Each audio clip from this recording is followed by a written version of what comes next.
Hello everyone and welcome back to Mind Review. I'm Sakshi Kaushik and this is the Israeli series that is going on. तो आज का video आपका part 2 है of chapter number 6. So if you all remember Friday को हमने chapter 6 शुरू किया था जिसमें we talked a little about the definition of memory, the usage of memory, the functions of memory and the three important processes of memory. In case you have missed out any of the videos related to this series, you can simply go to the description box and click on the link of the playlist of this particular series. वहाँ पे मैंने सारी की सारी videos एक अच्छे order में sequential order में अरेंज किया हुआ है, so you will not face any problem while locating any video. So let us get started. आज की वीडियो है part 2, an important video wherein we will be talking about the models of memory. तो ये 4 models जो आप अपने screen पे देख पा रहे हैं, we will be talking about these 4 models: the parallel distributed processing model, levels of processing model, information processing model and semantic network model. So ये सारे मॉडल्स करने की क्या कोशिश कर रहे हैं? What are they trying to explain? All of these models are trying to explain how our memory functions. हमारी मेमोरी कैसे फंक्शन करती है, कैसे कोई इंफॉर्मेशन जो हम इन्वायरमेंट से ले रहे हैं वो किस मेमोरी में जाएगी, how will we store that, how will we retrieve that. So all of these models have put forth their own viewpoints to explain how the memory works. So let's get started with the very first model. Everybody, I hope you will be making notes alongside. So the first model that we'll be talking about is your PDP model, that is parallel distributed model. तो आगे से कहीं भी अगर मैंने PDP model लिखा है तो that means it is parallel distributed processing model. ठीक है, so that's how it's PDP. Okay, parallel distributed processing model, what does it say? ये मॉडल जो है ये हमें ये कहता है that you know it tries to explain memory in a way as if जो मेमोरी के प्रोसेसेस हैं, as if these memory processes that we have, they take place at the same time over a large network of neural connections. So according to this model, what are they trying to say? That we have a lot of neural connections inside our brain. ठीक है, और हर एक neural connection कोई ना कोई एक काम करेगा related to memory. Maybe some neural connection is trying to receive information, other neural connection is trying to store that information, other neural connection is trying to transform that neural connection, okay, from sensory information to the actual neural information. Some other neural connection is trying to store it, some other neural connection is involved in retrieving processes. तो ये parallel distributed processing model हमें ये कहता है कि जितने भी memory के processes होते हैं that these neural connections are performing, all of these processes happen at the same time in our memory. तो parallel होता है ना, what are parallel lines? That these lines they never intersect but they continue alongside. So here also all of these memory processes are never colliding with each other, never interrupting each other, rather अपना चैन से अपने अपने line में सारे के सारे memory processes एक साथ काम करते जा रहे हैं, चले जा रहे हैं, and none of them are colliding with each other or disturbing each other.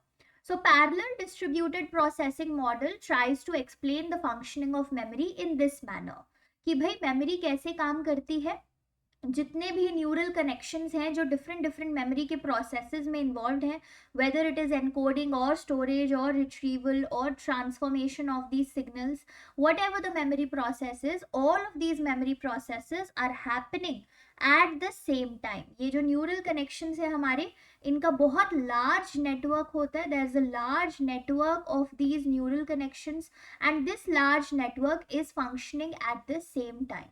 So that's why the name is parallel distributed processing model. ठीक है जी. Now let's talk about the second type of model that we have. Second type of model is known as levels of processing model. ठीक है, तो यहाँ पे कुछ processing के levels की बात होने वाली है. Who gave this model? This model was specifically given by Craig and Lockhart. So these are the two names that are associated with the levels of processing model. अब ये जो आपका लेवल्स ऑफ प्रोसेसिंग मॉडल है, ये explain करने की कोशिश करता है कि भाई हम कोई भी इंफॉर्मेशन जो इन्वायरमेंट से टेक इन कर रहे हैं वो किस फॉर्मेट में कितने लेवल तक हम उस इंफॉर्मेशन को प्रोसेस कर रहे हैं will determine how much that information retains in our memory. So for example, according to it, there are three levels of processing that are possible. The first level of processing that is there is the physical level of processing. ठीक है कि आप physical level पे process कर रहे हो. Second level is कि आप सिर्फ साउंड सुन रहे हो किसी चीज की. And the third level is known as semantic level of processing. So these can be the three possible ways of processing that we have. Processing of any outside information that we are getting from the environment. तो या तो आप उसको sound सुन के सिर्फ process कर सकते हो कि भाई सपोज ए अल्फाबेट है. Okay, this is the information that I want to encode. तो ए को मैं प्रोनाउंस कैसे कर रही हूँ वो हो जाएगा the second level of processing that is just at the level of sound. मैं सिर्फ ए कैसे बोल रहे हैं वो सुन रही हूँ. फिजिकल लेवल ऑफ प्रोसेसिंग क्या होगा कि इस ए अल्फाबेट को कैसे लिख रहे हैं. Okay, there are certain standing lines that are joined together. There is one sleeping line that is attached in between, so that's how A is formed. So physical level of processing हो जाता है. And the third, and this is actually known as the deepest level of processing also. Make sure you write this down in your notebooks. Semantic level of processing क्या होता है? The meaning you attach to this alphabet. So when I say that A for apple, so what am I doing? I'm trying to attach a meaning to this alphabet so that I remember it for a longer time. So semantic level of processing क्या होता है? Deepest level of processing होता है of any information. And Craig and Lockhart wanted to explain that, see, whenever we are going to learn something, whenever we are going to put anything in our memory, we are going to do with the help of these levels. Physical level, sound level और semantic level. अब ये जो sound level है इसको phonetic भी बोला जाता है because phonetic stands for sound only, so it's sometimes known as phonetic also. Do not get confused if this term is ever asked. Okay, so ये मॉडल बेसिक चीज यही एज्यूम करता है कि जिस भी इंफॉर्मेशन को हम ज्यादा डीपली प्रोसेस करेंगे, that means if we process any information according to the meaning of that particular information, the greater that particular information will be remembered. It will be remembered for a greater amount of time, for a longer period of time, and much more efficiently. So levels of processing model ने बोला कि भाई किसी भी information को अगर आप semantically याद करोगे, यानी कि उससे मीनिंग अटैच करके याद करोगे, उसको समझ के याद करोगे, then only you will be able to actually retain that information efficiently and also for a long period of time. अब जो physical level है या phonetic level है, what are they? They are just like रट्टा मारना कि वो word sound कैसा कर रहा है, वो word दिख कैसा रहा है, वो चीज आपने कर ली, but you will not remember that information for a very long time. You have to attach some kind of meaning to it so that you remember it for a larger amount of time. Okay, so this is your second model, that is levels of processing model by Craig and Lockhart.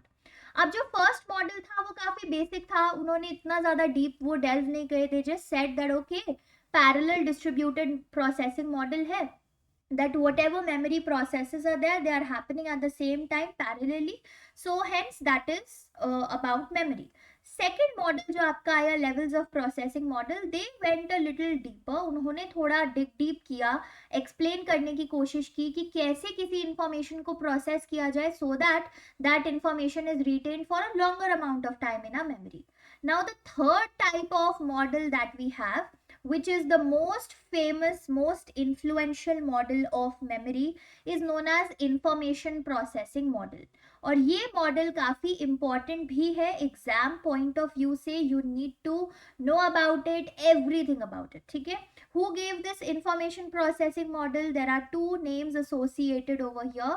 One is Atkinson and the other person is your Shiffrin. Okay, so these are the two names associated with information processing model, and this is the earliest model that dig so deeper to explain the processes of memory that it is still in use today. So ये information processing model ने एक basic सी चीज सामने रखी. They said that our memory processes actually work like how the computer works. So when ये जब जिस वक्त ये information processing model आया था, that was also the time when the computers were invented. So it was seen that, Atkinson and Shiffrin, they tried to compare these two things. They tried to compare our processes of memory and how the processes of computer works. They said कि जैसे computer में encoding होता है, storage होता है, retrieval होता है, likewise our memory also works in similar manner. So this is a flowchart that will be really helpful for you to remember the information processing model. So they said that there are sensory events. Sensory events भाई कहाँ पे होंगे? Quickly think about it. Where will these sensory events be? Very good. Sensory events would be there in the environment, है ना? Sensory events आपके environment में होंगे. अब जो environment में कुछ sensory events हैं, you will need to encode these sensory events. All of you who have watched the first part of this video would know the meaning of encoding. है ना? Encoding was the transformation of these sensory information into the information that my brain storage system can understand. So when my sensory events or sensory informations that are present in the environment get encoded, they come into the first block of memory और the first division of memory, जिसको Atkinson and शिफ्रिन ने बोला sensory memory. ठीक है. अब sensory memory में क्या होता है कि जो भी इंफॉर्मेशन मैंने टेक इन करी है वो बहुत कम टाइम के लिए रहती है. So less than a second और सो. ठीक है, लेस देन अ सेकेंड और सो में वो इंफॉर्मेशन मेरे सेंसरी मेमोरी से हट जाती है. अगर उस टाइम जिस वक्त वो इंफॉर्मेशन मेरे सेंसरी मेमोरी में आई है, if with in that second I pay selective attention, okay, I pay selective attention to that information, then that information will get transferred to the second storage that is known as short term memory. तो मैंने कोई भी environment से information encode तो कर ली, but उस information पे अगर मैंने attention pay नहीं किया, it will not go further, it will get back there and there, वो वहीं से discard हो जाएगी. But what if I pay selective attention to that information? Then it will go to my short term memory. अब short term memory में क्या है? Information का storage तो है and timing is not as less as sensory memory. यहाँ पे the information stays for about 15 to 30 seconds. ठीक है, 15 to 30 seconds तक information रहती है अगर हम उस information को rehearse ना करें तो. ठीक है, so but if I rehearse that information, for example OTP, है ना, OTP को जब आप बार बार बोलते रहते हो, what is that happening? What is happening over there? You are trying to rehearse that information so that it stays in your short term memory till the time you have to put that OTP at some other place, isn't it? So unrehearsed information 15 to 30 seconds के लिए short term memory में जाती है. But what if I'm not concerned with OTPs, I'm concerned with my study material. Study material को तो मुझे आगे long term memory में भी भेजना है ना भाई, क्योंकि मेरा एग्जाम तो कम से कम अभी 4 या 5 मंथ्स के बाद है. तो till then will I keep repeating everything? No, I have to transfer that thing into long term memory. I cannot just whole day say things out loud so that it stays in my STM, है ना. So what I have to do, I have to do some kind of rehearsal, है ना. कुछ rehearsal मुझे करना पड़ेगा ताकि वो information मेरे long term memory में जाए, है ना. And from my long term memory, whenever I require, I can retrieve that information. So this is the entire series that actually goes around. Atkinson and Shiffrin के according ये पूरा process होता है हमारे memory system का, information processing model के under. कि environment से जो भी इंफॉर्मेशन आपने ली, you first encode that particular information. After encoding it, if that information comes in your sensory memory and stays for less than a second, if you pay selective attention to that information, it will get transferred to your STM, which is short term memory. और वहां पे से अगर आप उस information को rehearse करोगे, revise करोगे अच्छे से, okay, then only it will go to your long term memory. So this is the entire thing. अब ये जो डिफरेंट डिविजन्स हैं हमारे, the first division was sensory memory, the second division was STM and the third division is your LTM और long term memory. We'll talk about these divisions in a little detail now. ठीक है, यहाँ पे ये divisions के बारे में समझना हमारे लिए जरूरी है. So we'll start with your sensory memory. ठीक है, तो सेंसरी मेमोरी के बारे में आपको इतना तो पता चल ही चुका है कि ये हमारी मेमोरी की फर्स्ट स्टेज है ना, the first stage of the entire memory process, जहां पे होता क्या है कि सेंसेस से हमारी रॉ इंफॉर्मेशन आती है from the environment. Okay, the series begins with the environment. Environment से जो इंफॉर्मेशन है वो सेंसेस गैदर करते हैं. वो सेंसेस हमारी रॉ इंफॉर्मेशन आगे सेंड इन करते हैं सेंसरी मेमोरी को after the process of encoding, and then it comes to our sensory memory SM, है ना. And the information stays for a very brief period of time, that is less than a second. Now sensory memory के two types हो सकते हैं. There can be two types of sensory memories. One is known as iconic memory and the other type of memory is known as echoic memory. So these are the two types. Always remember these two types. ठीक है, iconic memory and echoic memory, these are the two types of sensory memory. So iconic और echoic नाम से काफी कुछ आपको समझ आ रहा होगा कि ये किन चीजों से related है. So when we talk about your iconic memory, it is related to the visual sensory information. ठीक है, what is it related to? Visual sensory information और विजुअल सेंसरी मेमोरी. तो जो भी इंफॉर्मेशन आप अपने आईज के थ्रू गैदर कर रहे हैं, अपने आईज के थ्रू देख रहे हैं, विजुअल के थ्रू देख रहे हैं, that will be coming under iconic memory. And it lasts for only a fraction of second. सिर्फ एक fraction of second के लिए आपकी iconic memory रहती है. What about echoic memory? Echoic memory is your auditory sensory memory. ठीक है, जो भी information आप सुन रहे हैं that will come under echoic memory. तो iconic is related to your eyes. Whatever information you are taking in through your visual senses, your eyes, that will come under iconic memory. For example, कोई आपको एक picture card दिखा रहा है, तो वो picture card की मेमोरी कि वो कैसा दिख रहा था, that will be iconic memory. And echoic is related to your ear. So for example somebody is playing some kind of tune for you and you have to remember how that tune actually sounds, so that will come under echoic memory. Auditory senses से जो information taken आप कर रहे हो. Now another thing about iconic memory, there is a name associated over here. The name is known as George Sperling. ठीक है, ये जो नेम है जॉर्ज स्पर्लिंग, इस नाम में आइकॉनिक मेमोरी के साथ बहुत रिलेशन है, because George Sperling was the person who extensively studied the iconic memory. ठीक है, इन्होंने काफी एक्सटेंसिव एक्सपेरिमेंट्स भी किए थे आइकॉनिक मेमोरी को स्टडी करने के लिए, उनका स्टोरेज समझने के लिए. So he try to do all of these experiments with iconic memory. So whenever this name comes, you know it is associated with iconic memory. ठीक है, so this is all that you need to know about sensory memory in general. कि sensory memory आपका first stage है, यहाँ पे iconic और echoic memory होते हैं. And one more thing about echoic memory is कि echoic memory की capacity is smaller, but the duration for which information is there is larger.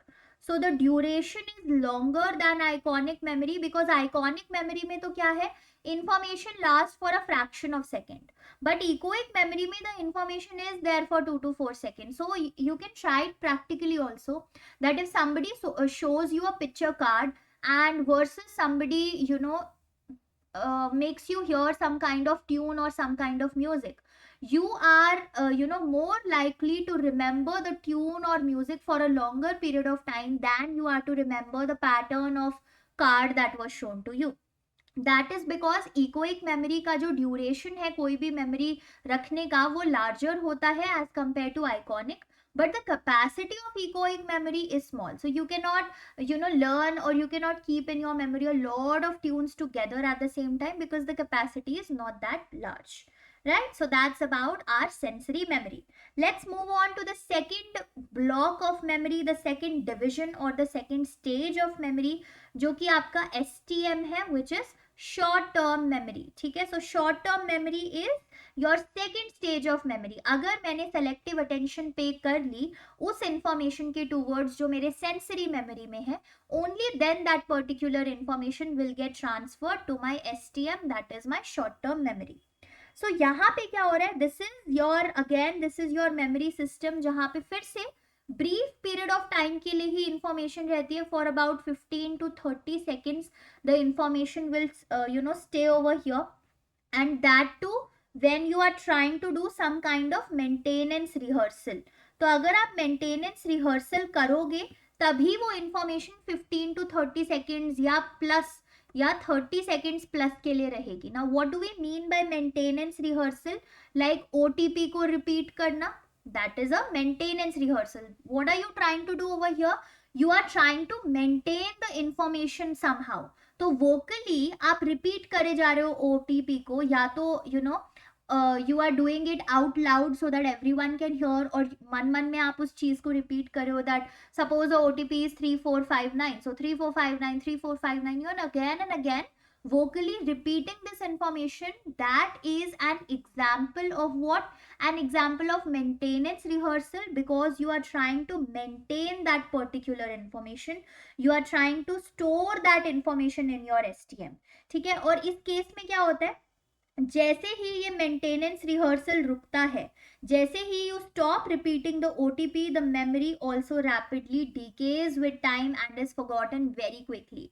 तो जैसे ही आपका OTP लिखने का एक बॉक्स आ गया, आपने OTP लिख दिया, you stop repeating, with in say 15 seconds also if somebody will ask you what the OTP was, you are more likely to say that oh I don't know, I forgot.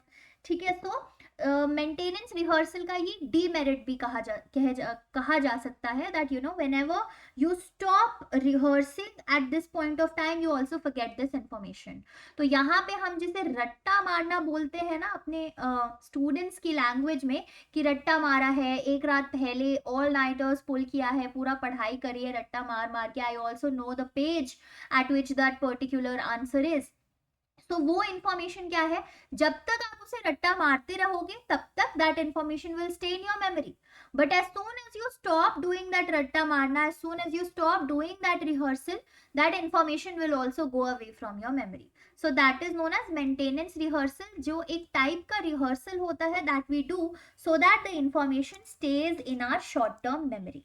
ठीक है. सो whichever information I have paid selective attention to, that information will come into my short term memory. And one name that is associated with selective attention, this is something that I would want you guys to know, कभी कभी exams में आ जाता है. so the name is Broadbent. ठीक है. so ये person है जो सेलेक्टिव अटेंशन के नाम के साथ एसोसिएटेड है. Okay, Broadbent, he did experiments and he also tried to explain कि selective attention होता क्या है. It is basically an ability that you have so that you are able to focus only on one stimuli from all the other stimuli.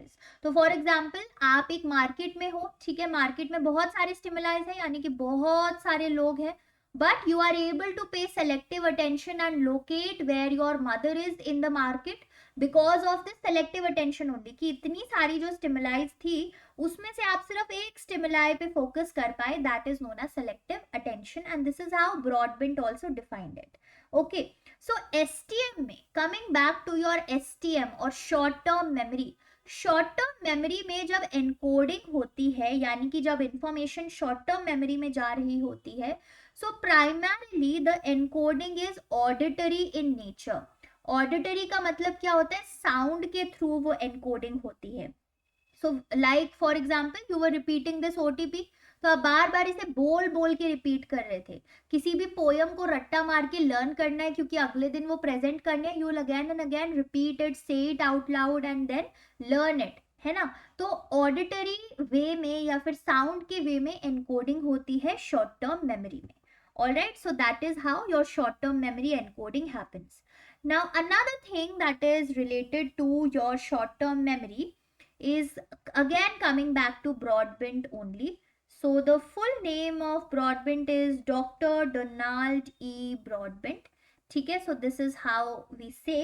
तो ये जो भाई Broadbent हैं, इन्होंने एक थ्योरी दी थी जिसका नाम है filter theory. Okay, Broadbent talked about this theory very extensively, filter theory, and in that what he tried to say, he wanted to explain कि कैसे इंफॉर्मेशन हमारी सेंसरी मेमोरी से शॉर्ट टर्म मेमोरी में आ रही है. So he wanted to explain it through this filter theory. He said that there is a bottleneck that is there. Okay, filter theory is also known as bottleneck theory sometimes. So there is a bottleneck in between the sensory memory and the STM memory. So there is a kind of bottleneck, and only जो हमारे लिए important information होगी, जो important stimuli होगी, only those important stimuli would pass through this bottleneck and go to the short term memory.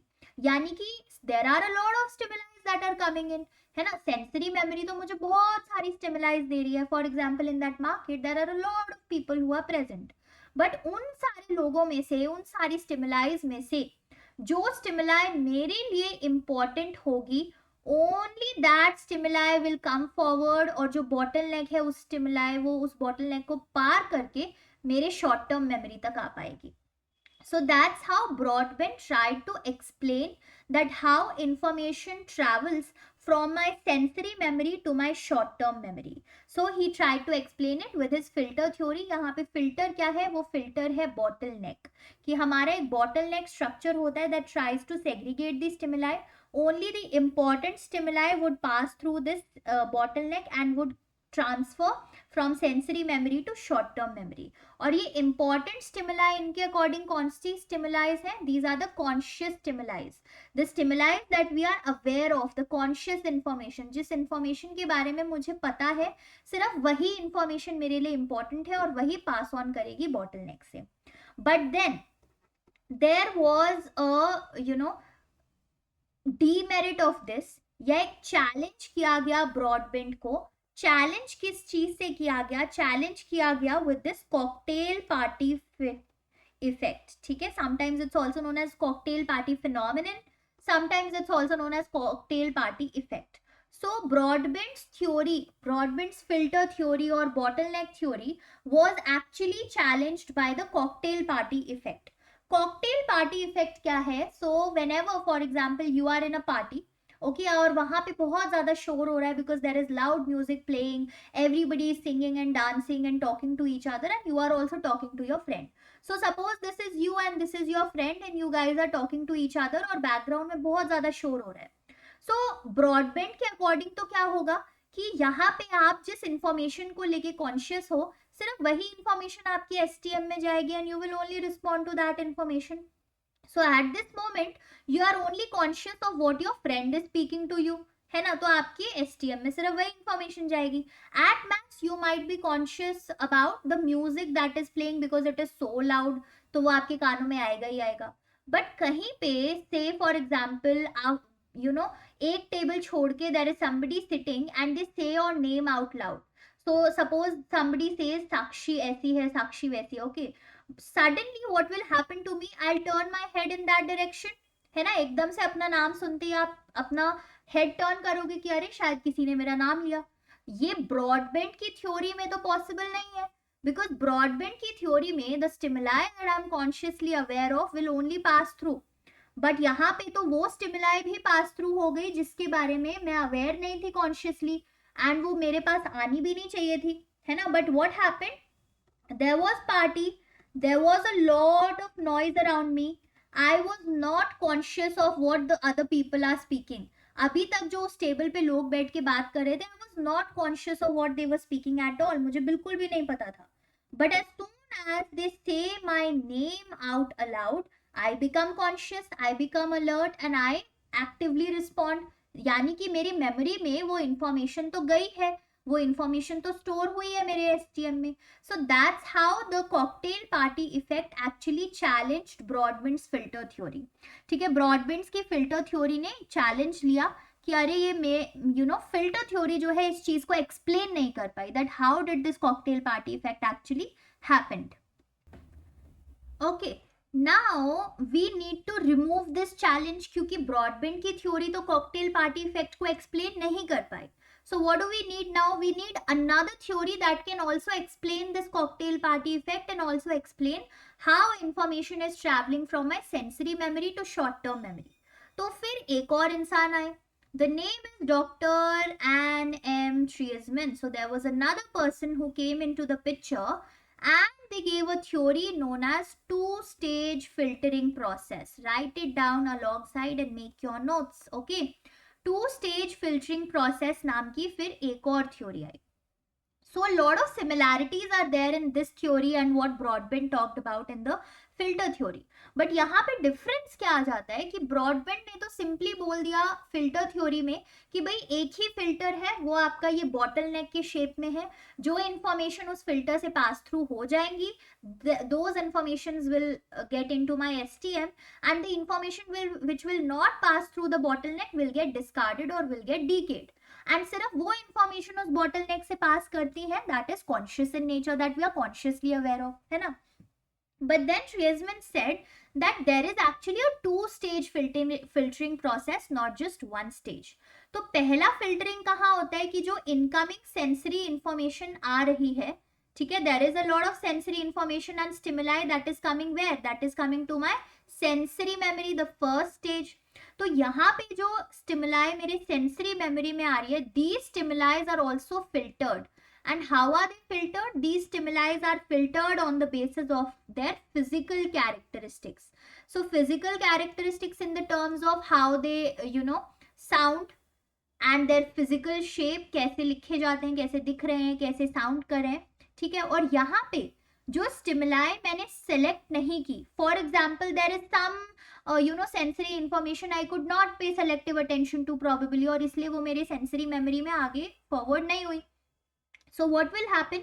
Will that stimuli get lost? No, the stimuli will not get lost. Rather होगा क्या कि जो stimuli का strength है, the strength of that stimuli will decrease. That means it will get attenuated, और जिसको हम बोलते हैं attenuation. So therefore Treisman की थ्योरी को filter attenuation थ्योरी भी बोला जाता है. So Treisman said कि भाई सेंसरी इंफॉर्मेशन या कोई भी स्टिमुलाई मेरे इन्वायरमेंट से जो सेंसरी मेमोरी में आने की कोशिश कर रही है, so there will be the first filtering process over there only, कि कुछ स्टिमुलाई मेरे सेंसरी मेमोरी में आ पाएंगी और कुछ स्टिमुलाई मेरे सेंसरी मेमोरी में नहीं आ पाएंगी, and that is filtered according to the physical characteristics of those stimuli. If a stimuli is very very loud versus a stimuli is not that loud, so जो वेरी वेरी लाउड है वो उसके chances ज्यादा है कि वो मेरे sensory memory में आ जाए, है ना. But what about this not very loud stimuli? Will it get lost क्योंकि वो सेंसरी मेमोरी में नहीं आ पाई, क्योंकि वो फिल्टर आउट हो गई? नो.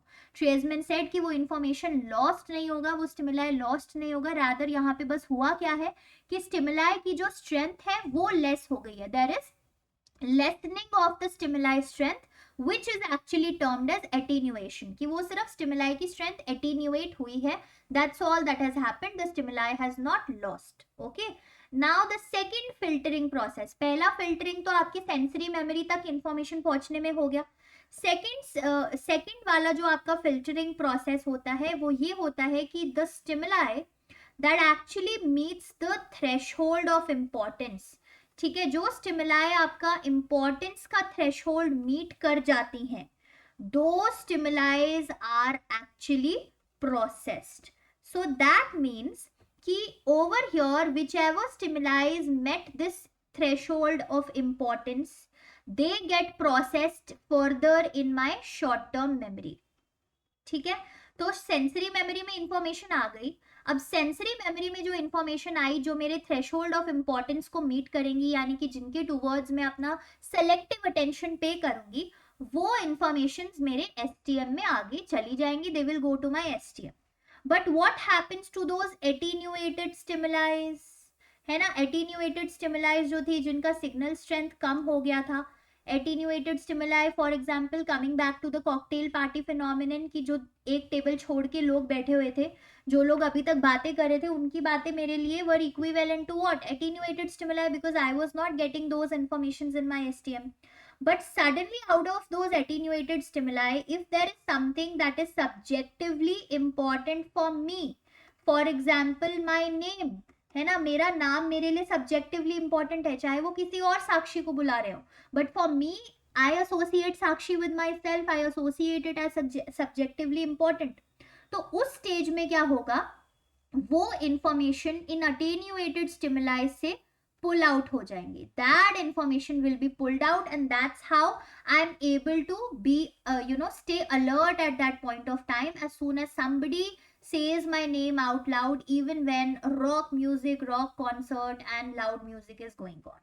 ठीक है, तो इस तरीके से ट्रियाजमैन ने एक्सप्लेन करने की कोशिश की कॉकटेल पार्टी फिनोमिनन को. सिंपल सी बात यहाँ पे याद रखने की क्या है, ये पूरी खिचड़ी याद रखने की जरूरत नहीं है, because you are preparing for your competitive exams that are MCQ based. तो यहाँ पे आपको बस इतना याद रखना है कि ट्रियाजमैन ने किस थ्योरी दी, क्या थ्योरी दी है, two stage filtering process, sometimes also known as attenuation filtering theory. ठीक है, so Treisman is the person who talked about attenuation. Secondly what Treisman said, tried to explain the cocktail party effect, and in that Treisman ने बोला कि भाई हाँ, बहुत सारी ऐसी स्टिमुलाइज हैं जो प्रोसेस नहीं होती और एसटीएम में नहीं आती, तो उसका मतलब ये नहीं है दैट वो डीके हो गई या लॉस्ट हो गई. बिकॉज ब्रॉडबैंड ने तो सीधा सीधा ये बोल दिया था कि जो इन्फॉर्मेशन प्रोसेस नहीं हुई that means that information is lost, है ना. But that is not true. Information is not lost, rather the strength of that information is attenuated और लेसन्ड. बस उसका स्ट्रेंथ थोड़ा कम हो गया है. And in that also, अगर कोई ऐसी stimuli है that even if it is attenuated, but in between if some stimuli comes जो कि मेरे लिए subjective importance hold करती है, then what will happen? That information will be pulled out from these pool of attenuated stimuli, and that's how I'm able to process it again in my STM also. So these are the 2-3 things that you need to remember within your short-term memory. Another thing that you need to remember in your short term memory, I know ये video थोड़ा सा heavy on information aspect है, but trust me, this is the most important part of your memory chapter. ठीक है, यहाँ से ही काफी ज्यादा questions पूछे जाते हैं. Okay, another thing that you need to remember with respect to your short term memory only, वो है कॉन्सेप्ट वर्किंग मेमोरी का. कई बारी वर्किंग मेमोरी के कंपोनेंट्स पूछ लिए जाते हैं एग्जाम्स में, एमसीक्यूज के पार्ट्स में. तो ये जो वर्किंग मेमोरी होती है, it is what, it's an active system. Again like memory was an active system, so working memory will also be an active system. What does it do? It processes the information in STM. तो हमारे short term memory में जो information होती है, उस information को process करने का काम आपकी वर्किंग मेमोरी करती है. So it is not a different structure all together, rather it's within the STM only that tries to process the information of STM. That's it.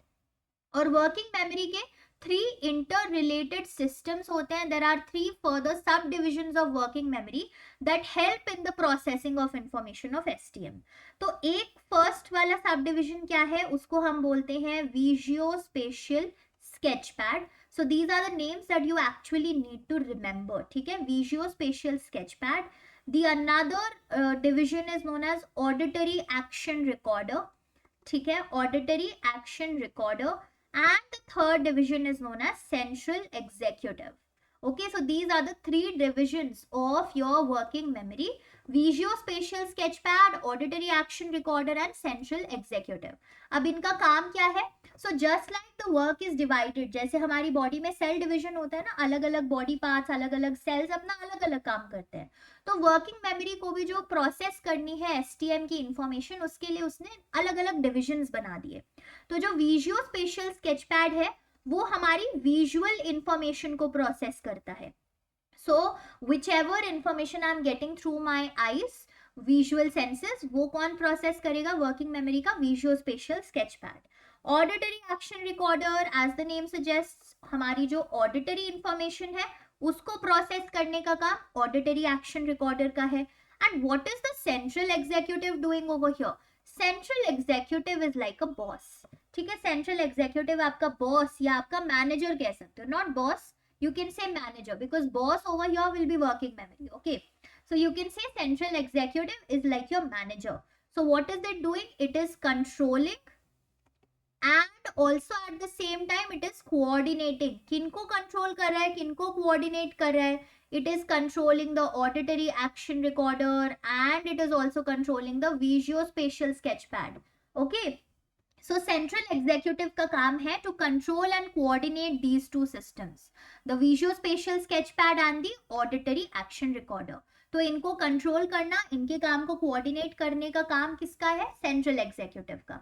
So this is all that you need to know about working memory. ठीक है, working memory again एक active system है। STM की जो information है उसको process करने में वर्किंग मेमोरी हमारी हेल्प करता है। और वर्किंग मेमोरी के डिविजन्स क्या है? Visual spatial sketch pad, auditory action recorder and central executive. Central executive is managing and coordinating these two systems, जिसमें विजुअल स्पेशल आपका विजुअल इंफॉर्मेशन लेता है, ऑडिटरी एक्शन रिकॉर्डर आपका ऑडिटरी इंफॉर्मेशन लेता है। Okay, a little more information. आप सोच रहे होगे कि क्या यार आज तो रुक ही नहीं रही है, इंफॉर्मेशन ही दिए जा रही है, but trust me, this will really help you in your examinations. जब एमसीक्यूज में इसी पोर्शन से क्वेश्चंस आएंगे ना, you will thank me at that point of time. ठीक है, चलिए। सो एक और नाम है जो कि है जॉर्ज मिलर। ठीक है, ये नाम अगेन किससे रिलेटेड है? शॉर्ट टर्म मेमोरी से ही रिलेटेड है। George Miller talked about the magic number. ठीक है, जॉर्ज मिलर ने मैजिक नंबर दिया था। ये मैजिक नंबर क्या है? 7 प्लस माइनस 2। सो 7 प्लस 2 क्या होगा भाई? 7 8 9 है ना। 7 माइनस 2 क्या होगा भाई? 7 minus 2 will be 5। So this is the magic number that Miller talked about, 7 plus minus 2. So according to George Miller, ये जो 7 plus minus 2 है, these are the chunks of information जो कि हम अपने STM में store कर सकते हैं. Okay, so these many chunks of information we can store in our STM according to George Miller. So 9 chunks at max and 5 chunks minimum. So minimum 5 chunks I can store and maximum 9 chunks of information I can store according to George Miller का magic number. But what is there? ऐसा तो हमेशा true नहीं है। मैं तो 9 chunks of information से ज़्यादा भी अपने mind में memory में STM में information store कर सकती हूँ। For example, there is a number that I need to remember, 84964899. Okay, 1 2 3 4 5 6 7 8 9 and 10. ठीक है, तो यहाँ पे तो 9 चंक्स से ज्यादा हो गया भाई, 10 डिजिट्स हो गए मोबाइल नंबर की। How will I remember this mobile number now? So there is another concept known as the concept of chunking. तो हम लोग क्या करते हैं as humans? We combine the information into meaningful units. We try to combine information into certain units. These units are actually known as chunks, ताकि हम ज्यादा information अपने STM में स्टोर कर सकें। So what is chunking? Chunking is, you can write down this definition, it is the process of recording, or you can also say it is the process of reorganizing information so that more amount of information is stored in STM rather than just 7 plus minus 2. तो George Miller तो बोल के निकल लिए कि भाई हमारा एक मैजिक नंबर होता है 7 प्लस माइनस 2 और इतना अमाउंट ऑफ इंफॉर्मेशन या मैक्सिमम आप 9 चंक्स ऑफ इंफॉर्मेशन स्टोर कर सकते हो अपने STM में, या मिनिमम 5 चंक्स। लेकिन क्या हमें ज्यादा चीजें स्टोर करनी हो तो हम नहीं स्टोर कर पाएंगे। Will you not be able to learn this number? है ना, आप लर्न तो कर पाओगे, आप मेंटेनेंस रिहर्सल बार बार इस नंबर को बोलते जाओगे, you will be able to learn it, isn't it? How is that possible then? Miller ने तो 7 plus minus 2 बोल के निकल लिए, but that is possible with the help of this process known as chunking. तो हम एज ह्यूमंस क्या करते हैं? अपना काम थोड़ा सा आसान कर लेते हैं। हम क्या करते हैं? कोई भी बड़ा पीस ऑफ इंफॉर्मेशन अगर हमें मिलता है तो हम उस बड़े पीस ऑफ इंफॉर्मेशन को छोटे छोटे चंक्स में, यानी कि छोटे छोटे यूनिट्स में कंबाइन करने की कोशिश करते हैं. So that is known as chunking. So if I tell you to remember this number, probably some of you will say like 849648 4 times 9. तो ऐसे आप चंक्स बना लोगे, या फिर हो सकता है कोई चंक्स बनाए 849648 4 times 9. So this is how the chunking process helps us in memorizing certain things. Okay?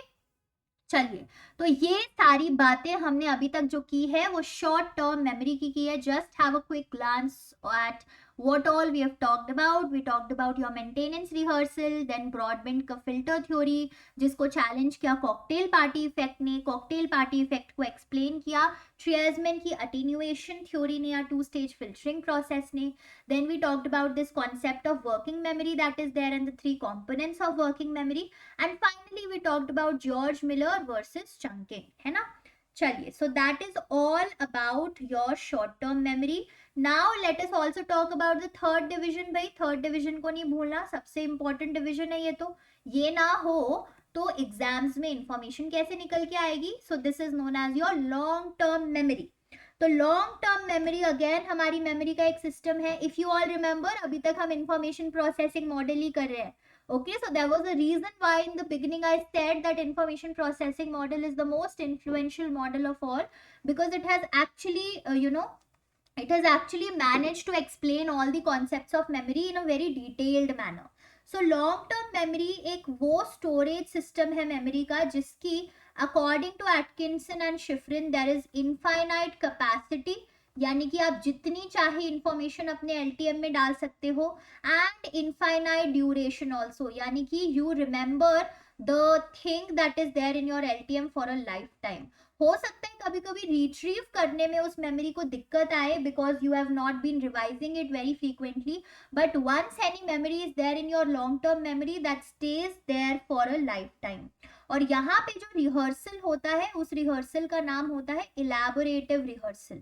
तो जैसे STM में मेमोरी को स्टोर करने के लिए, मेमोरी को रखने के लिए मेंटेनेंस रिहर्सल होता था, सिमिलरली लॉन्ग टर्म मेमोरी तक इंफॉर्मेशन पहुंचाने के लिए और उस इंफॉर्मेशन को लॉन्ग टर्म मेमोरी में रखने के लिए we engage in elaborative rehearsal. Elaborative rehearsal क्या होता है? whenever we are trying to understand any information with the meaning associated with it, and when we associate the old information with some new information. तो suppose आपने कल class में कोई नया concept सीखा था और आज आप उस नए कॉन्सेप्ट, उस पुराने कॉन्सेप्ट को एक नई चीज के साथ एसोसिएट कर रहे हो, तो you will tend to remember it for a longer period of time. So if you guys remember, if you've been following the Sisreli series, then हमने जो learning का chapter किया था, the chapter previous to this, chapter 5 of Sisreli book. So in that, when we were talking about classical conditioning, UCS, CS, UCR, CR, है ना, तो मैंने आप लोगों को एक homework दिया था कि आप इन concepts को अपने example के through समझाने की कोशिश करो या try to relate these concepts in your everyday life. So what were we trying to do? We were trying to do elaborative rehearsal, ताकि वो इंफॉर्मेशन आपके LTM में चली जाए और आपके एग्जाम्स में आपको ज्यादा मुश्किल ना हो उसे रिट्रीव करने में. ठीक है ना. तो लॉन्ग टर्म मेमोरी की इनफाइनाइट कैपेसिटी, इनफाइनाइट ड्यूरेशन है, एंड इलैबोरेटिव रिहर्सल वो मेथड है जिसके थ्रू हम किसी भी इंफॉर्मेशन को लॉन्ग टर्म मेमोरी में या तो सेंड कर सकते हैं या वहां पे रख सकते हैं.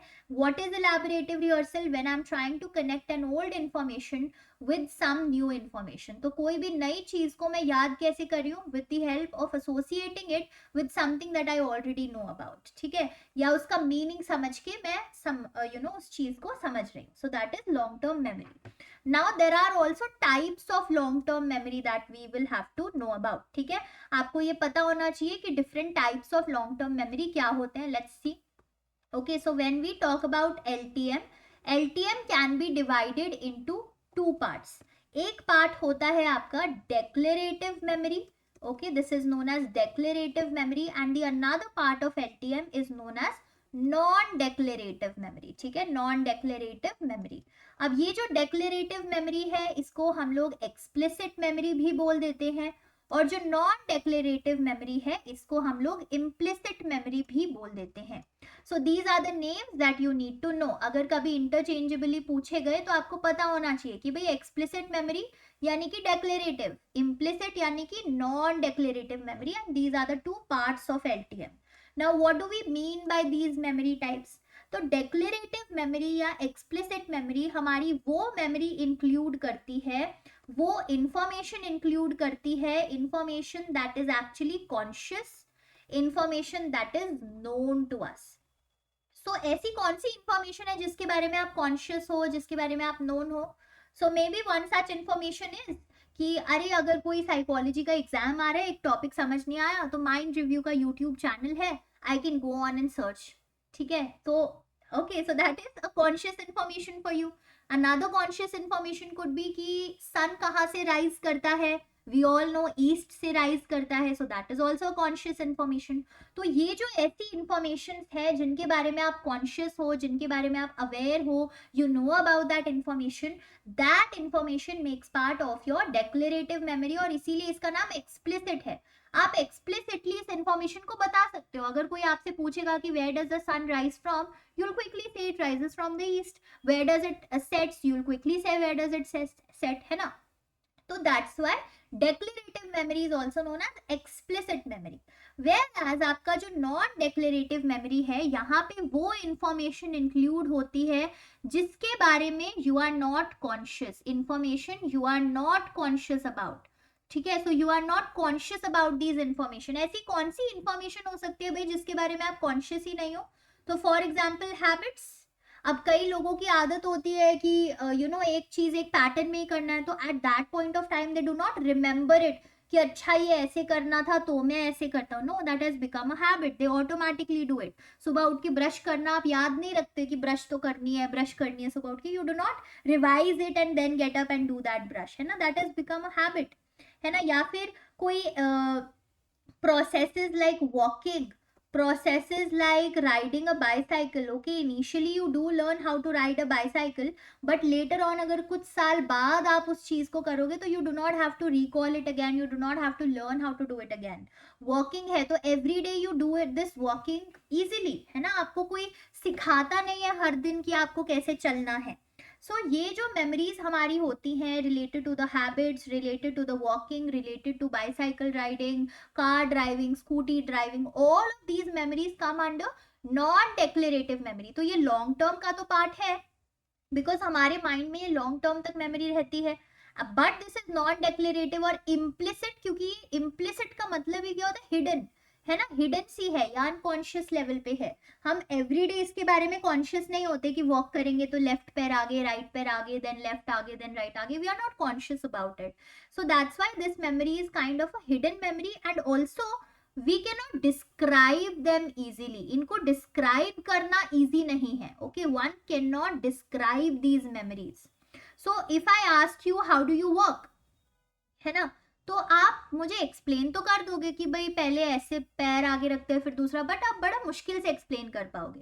And if I ask you how do we ride a bicycle, भाई साइकिल कैसे चलाते हैं बताना, तो वो भी आपके लिए एक्सप्लेन करना बड़ा मुश्किल काम होगा. Versus if I ask you where does the sun rise from, you'll quickly give me the answer, it rises from the east.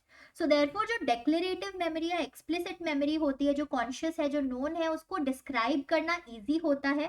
but जो non declarative या implicit memory है, we cannot describe them easily. उनको describe करना easy नहीं होता. okay, so declarative, ये जो आपकी non declarative memory है, इसके अंडर कौन सी memory आ रही है, procedural memory आ रही है. because all of these memories are related to some kind of procedure of walking, procedure of riding a bicycle, procedure of brushing the teeth or any other habit. So non declarative और implicit memory के under आपका procedural memory आ जाता है. declarative memory या explicit memory के under आपका क्या आता है, you have two types. one is known as episodic memory and the other one is known as semantic memory. तो ये दोनों memory आपके declarative memory के types हैं. Episodic memory and semantic memory. What is episodic memory? Episodic memory में आपकी जो है पर्सनल इंफॉर्मेशन होती है. तो आपके जो कुछ पर्सनल इवेंट्स हैं, फॉर एग्जांपल आपका 10th क्लास का बर्थडे पार्टी कैसा था, so this is some kind of experience that you know about, है ना. या आपने कल खाने में क्या खाया था, तो again that is some kind of personal information that you have, some kind of experience that you have. तो जो मेमोरीज आपकी एक्सपीरियंसेस से रिलेटेड हैं, आपकी पर्सनल इंफॉर्मेशन से रिलेटेड हैं, those memories come under episodic memory. then you also have semantic memory. semantic memory में वो इंफॉर्मेशन आ जाती है जो कि जीके है, ठीक है. For example your general knowledge और योर फैक्ट्स. तो ये जो फैक्चुअल इंफॉर्मेशन होती है या जनरल नॉलेज होती है, जहाँ पे आपका एग्जाम्पल आ जाएगा कि सन कहाँ से राइज करता है, भाई तो ईस्ट से करता है, ये चीज आप लर्न करोगे एजुकेशन के थ्रू, है ना. So the information that you are getting through education, through general knowledge, the factual information, they will come under semantic memory. So I hope ये पूरा फ्लो चार्ट क्लियर है भाई. एलटीएम के दो डिविजन्स हैं. एक आपका डेक्लेरेटिव मेमोरी है जिसको एक्सप्लिसिट भी बोला जाता है, एक आपका नॉन डेक्लेरेटिव है जिसको इम्प्लिसिट भी बोला जाता है. Declarative is divided into episodic and semantic. Declarative में चाहे वो एपिसोडिक हो या सिमेंटिक हो, यहाँ पे सिर्फ वही इंफॉर्मेशन होगी जिसके बारे में आप कॉन्शियसली अवेयर हो. सो एपिसोडिक में you will have your personal information, your experiences and everything, कि आपका how were you feeling when you stood first in the class, how did you feel when you failed in the class, so all of those things.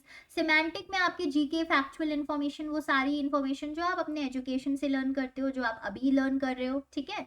Non declarative में क्या होता है, आपका procedural memory. एक ही portion है non declarative का, that is your procedural memory.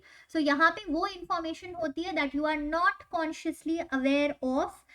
For example आपके जो हैबिट्स फॉर्म होते हैं, जो आपका वर्किंग स्टाइल है, जो आपका बाईसाइकिल राइडिंग है, all of these things. And you can also not describe these things very easily. Okay, so that is all about आपका information processing model. Information processing model I know थोड़ा सा heavy था, थोड़ा सा बड़ा था, but if we try to summarise it again, यहाँ पे क्या चीजें थी, हमारी सेंसरी मेमोरी थी, the first storage system of all, ठीक है. After that information goes to my short term memory and then it goes to my long term memory. Sensory memory में हमने देखा कि सेंसरी मेमोरी में आइकॉनिक मेमोरी भी हो सकती है और इकोइक मेमोरी भी हो सकती है. शॉर्ट टर्म मेमोरी में हमने देखा कि इनका जो है 20 to 30 सेकेंड्स तक इंफॉर्मेशन रह सकती है और 15 to 30 सेकेंड्स तक इंफॉर्मेशन रह सकती है. हमने सेलेक्टिव अटेंशन का कंपोनेंट देखा जिसके साथ नेम एसोसिएटेड था ब्रॉडबैंड का. ब्रॉडबैंड का एक और काम था जो कि था इनका फिल्टर थ्योरी. फिल्टर थ्योरी में कि भाई एक बॉटलनेक सिचुएशन है, बट इसको चैलेंज किसने कर दिया, कॉकटेल पार्टी फिनोमिनन ने चैलेंज कर दिया. फिर एक और थ्योरी आई एक्सप्लेन करने के लिए, जो थ्योरी दी ट्रियजमैन ने, that was the attenuation theory. Then we talked about the working memory also over here, और वर्किंग मेमोरी के जो 3 कंपोनेंट्स होते हैं. And then we also talked about how there is maintenance rehearsal in STM. And we talked about a person George Miller versus chunking का process. So if you see, STM में हमने काफी सारी चीजों की बात की. And then we talked about LTM. LTM का तो भाई अनलिमिटेड चीज है, यहाँ पे लाइफ टाइम के लिए चीजें रहती हैं. एंड वी सॉ कि एलटीएम में जो है हमें क्या करना पड़ता है, इलैबोरेटिव रिहर्सल करना पड़ता है. The types of LTM, declarative, non declarative also known as implicit, declarative also known as explicit. इसके जो 2 पार्ट्स हैं वो क्या हैं, एपिसोडिक एंड योर सिमेंटिक. और नॉन डेक्लेरेटिव में आपका प्रोसीजरल आ जाता है. Okay, so I hope the information processing model is very clear for all of you, all the students of Mind Review, because this is an important question from exam point of view. आज की video का जो last slide होने वाला है, तो दिल थाम के बैठिए जनता, ठीक है. ये लास्ट स्लाइड है आज की वीडियो का. So I know I have taken a lot of your time today, but it genuinely it will help you in your studies. Okay, so the fourth and the last model that we will be talking about, easy one, चिंता मत करो, ये easy model है. This is known as semantic network model. ठीक है, semantic network model है. जो image आप यहाँ पे देख रहे हो, ये इस मॉडल को एक्सप्लेन बहुत सुंदर तरीके से करती है.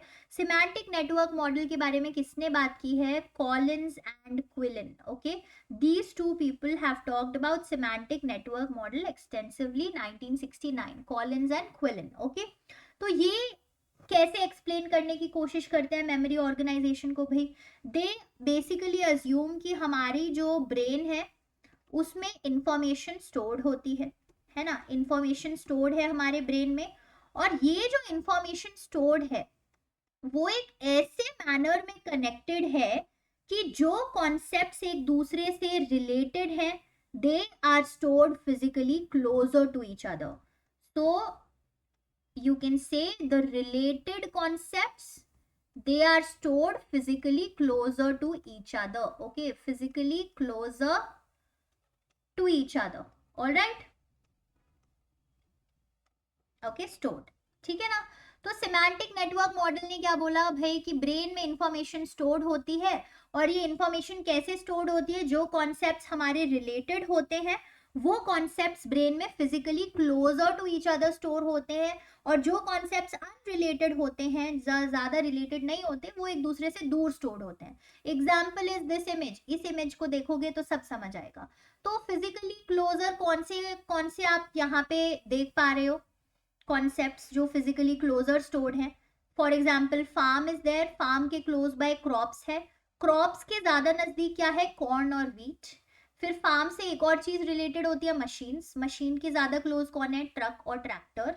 फिर एक और चीज रिलेटेड होती है भाई फार्म से, तो एनिमल्स. एनिमल्स के ज्यादा क्लोज कौन है, काउ है, गोट है, शीप है, हॉर्स है.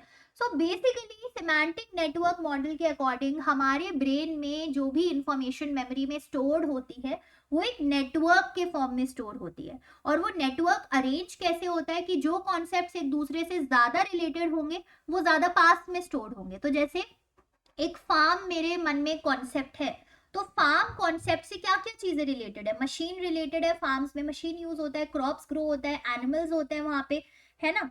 सो these concepts are close by to farm. Then crops से और चीजें क्या रिलेटेड है, क्रॉप्स में आपके कॉर्न आ जाते हैं, व्हीट आ जाते हैं, राइस आ जाते हैं. तो ये चीज मेरे क्रॉप्स के पास होंगी, ना कि मशीन के पास. क्योंकि राइस, व्हीट और कॉर्न मैं किस कॉन्सेप्ट से एसोसिएट करी हूँ, मैं क्रॉप्स के कॉन्सेप्ट से एसोसिएट करी हूँ. सिमिलरली मशीन्स के पास क्या है, ट्रक आ जाएगा, ट्रैक्टर आ जाएगा, मे बी जो प्लॉ यूज होता है वो यूज हो जाएगा फार्म पे. तो these things will not be closer to crop, they will be closer to machine, because these are the concepts that are more related to each other.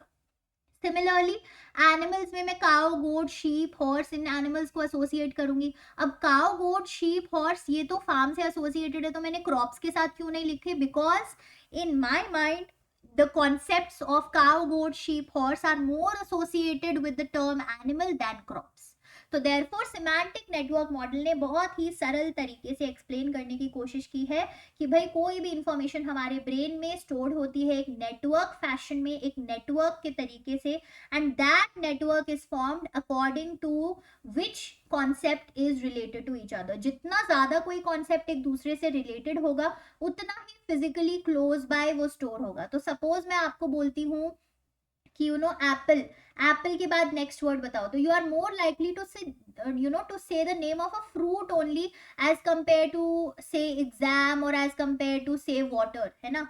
या हो सकता है आप डॉक्टर भी बोल दो, क्योंकि कई बार हम डॉक्टर और एप्पल भी रिलेट करते हैं in the proverb like an apple a day keeps the doctor away. But whichever concepts are more related in your more related, they are stored physically closer to each other, और इसीलिए retrieval भी उसी तरीके से होता है कि अगर मैंने फ्रूट बोला तो you are more likely to retrieve apple as compare to retrieve water. ठीक है, तो this is your semantic network model, and with that we have covered today's video. आज की वीडियो में हमने बात की है काफी सारी about the different models of memory, and we talked about in fact the 4 models of memory, जिसमें से सबसे important है आपका information processing model from exam point of view. So make sure you guys revise, and कोई भी चीज समझ नहीं आई है तो एक बार वीडियो को, उस पोर्शन को फिर से प्ले करो, समझने की कोशिश करो. फिर भी नहीं समझ आती है, then put your doubt in the comment section below. I will try my best to address and explain it to you. ठीक है, till then stay subscribed to the channel of Mind Review, and guys please share the channel ahead with your classmates. आप psychology पढ़ रहे हैं तो और भी आपके फ्रेंड्स होंगे जो साइकोलॉजी पढ़ रहे हैं. Do try and share these videos and this channel with your friends so that they can also watch the videos. Like the video if you do like it, if you felt कि कुछ productive आज आपने दिन में किया है, कुछ आपको सीखने को मिला है इस वीडियो से. Till then have a very good day. मिलेंगे कल एक नई वीडियो के साथ. That will be part 3 of this chapter memory. Okay, bye bye, have a good day.